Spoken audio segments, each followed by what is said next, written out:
The average blue-collar millionaire in the skilled trades, he doesn't drive a Porsche. He drives a 10-year-old F-150. He doesn't live in a gated community. He lives in the same house he bought 15 years ago. Hey, y'all, come look at this.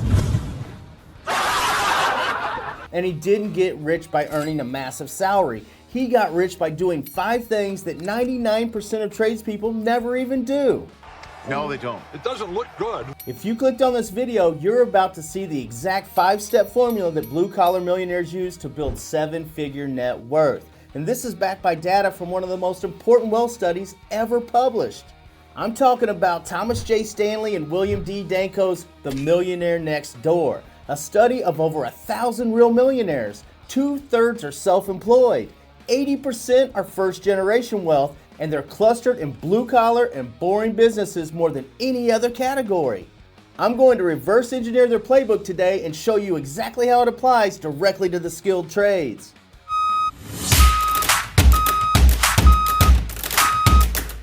Guys, I've spent over 30 years in blue-collar work. Union carpenter, project manager, and UAW inspector. And I've watched guys making $60,000 a year build more wealth than guys making $200,000. The difference was never the income, it was the behavior. And step number 4 is the one that separates the guys who retire rich from the guys who retire broke, even when they earned the same paycheck for 20-some years. So stick around for that one, you're gonna love it. Before I give you the formula, let me show you the data, because this is an opinion. This is research from Thomas J. Stanley and William D. Danko's The Millionaire Next Door study.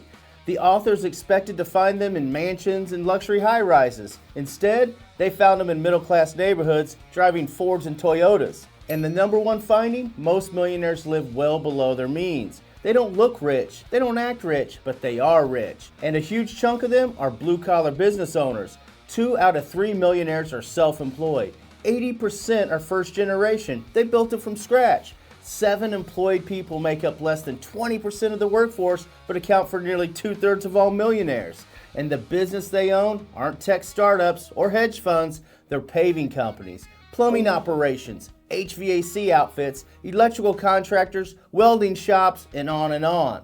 The researchers called them boring businesses. But it seems boring businesses, they build millionaires. And here's what's really a trip. High-income professionals like doctors and lawyers were often the worst wealth builders. They earned more, but saved less. They spent on status. They looked rich, but weren't. Meanwhile, the plumber driving a 10-year-old truck like I talked about before, he was quietly worth more than a surgeon. Meanwhile, the plumber driving a 10-year-old truck was quietly worth more than the surgeon in the leased BMW. The authors created 2 categories: PAWs, prodigious accumulators of wealth, people who build far more wealth than their income would predict, and UAWs, not union auto workers, but under accumulators of wealth, people who earn a lot but have almost nothing to show for it. Blue-collar business owners are disproportionately PAWs. High-status professionals are disproportionately UAWs. The data is clear. Wealth isn't about what you earn, it's about what you keep. Alright, here's the formula. 5 steps, so let's go. Step 1, live below your means. This sounds basic, but it's not. Bureau of Labor Statistics data shows most tradespeople making $70,000 to $100,000 a year are living on every dollar. New truck every 3 years, they got a boat in the driveway, maxed out credit cards. They're making good money and they're still broke. The blue-collar millionaire does the opposite. He budgets on his base 40-hour pay. Overtime, that's extra. Side work, that's extra. He doesn't lifestyle up when his income goes up. He keeps the gap wide between what he earns and what he spends. The Millionaire Next Door found that real millionaires, they save roughly 20% of their income. They buy used vehicles. They drive them for years. Half of them lived in the same house over 20 years. Now the PAW mindset is simple. Every dollar you spend on looking rich is a dollar that can't compound in actually being rich. And guys, I've seen this play out. 2 electricians, same company, same rate, and same overtime. One drives a brand new $70,000 truck, wears a $5,000 watch. The other drives an 8-year-old F-150, puts $800 a month in S&P 500 index funds, and fast forward 10 years, one has nothing but payments, the other has a net worth north of $400,000. It's the same job, the same pay, completely different result.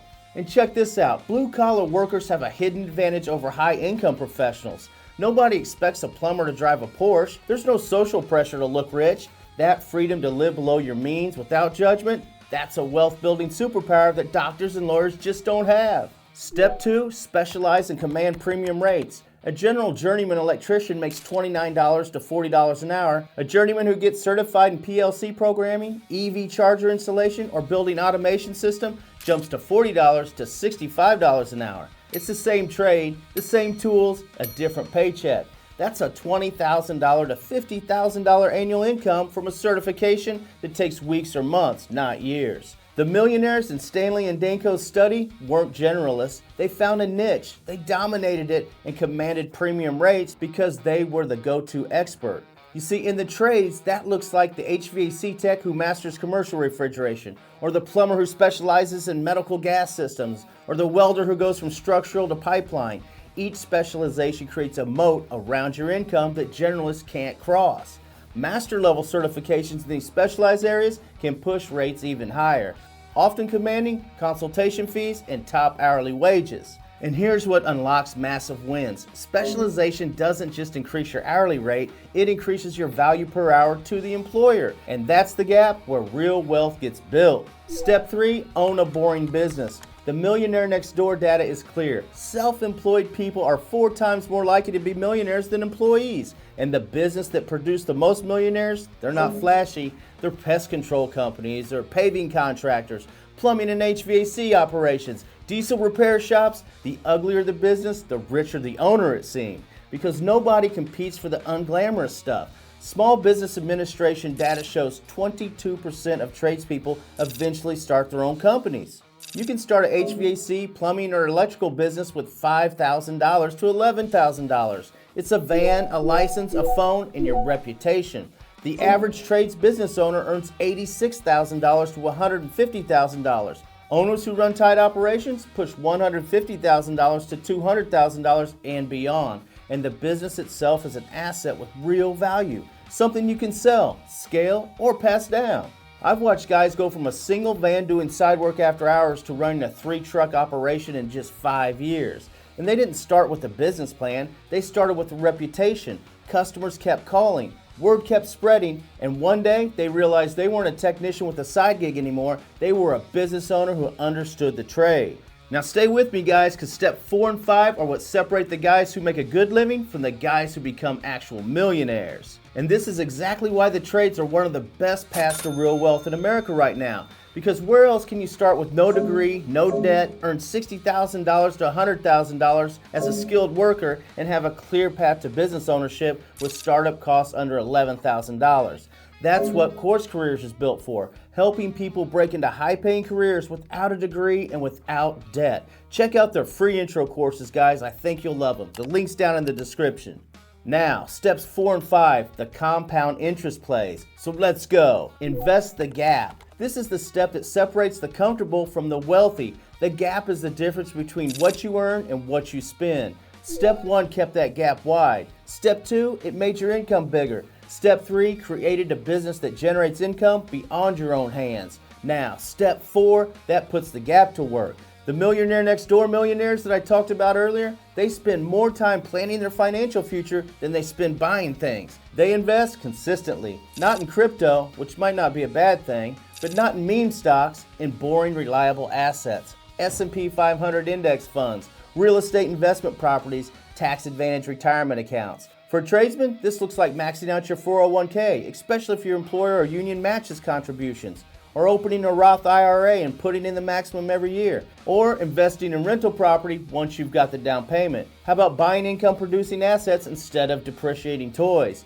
A union carpenter or IBEW electrician with a pension, a 401k, and a Roth IRA running simultaneously is building wealth from 3 different directions at once. That's the 3-legged stool of retirement security the union trades uniquely offer. Stack that with business income from step 3 and you've got a wealth engine that most white-collar professionals can't match. Let me say that clearly. A plumber making $80,000 a year who saves 20% and invests it in the S&P 500 index, averaging 8 to 10% per year, will have over $1 million in 20 years. That's not a dream, that's math. And the guys who spend that same 20% on truck payments and bar tabs, he retires with nothing but a Social Security check. It's the same job, same pay, one's a millionaire, the other's broke. And here's what I've stumbled on in my 30 years. The millionaires in the Stanley and Danco study spent 8 hours a month managing their money. The non-millionaires, less than 1 hour. Wealth isn't about earning more, it's about paying attention to where your money goes. Step 5, let it compound. This is the step nobody wants to hear because it requires patience. Most blue-collar millionaires didn't get rich in 5 years. They got rich in 15 to 20. They lived below their means for 2 decades. They specialized, started a business, invested the surplus, and then let time do the heavy lifting. Compound interest is the most powerful wealth building force on the planet, but it only works if you give it time. That's why 80% of the millionaires in the study are older. Not because they earn more later, because their investments had time to compound. Here's the timeline for a tradesman. Years 1 through 5, complete your apprenticeship. Learn your trade. Live cheap. Stack certifications. Save aggressively.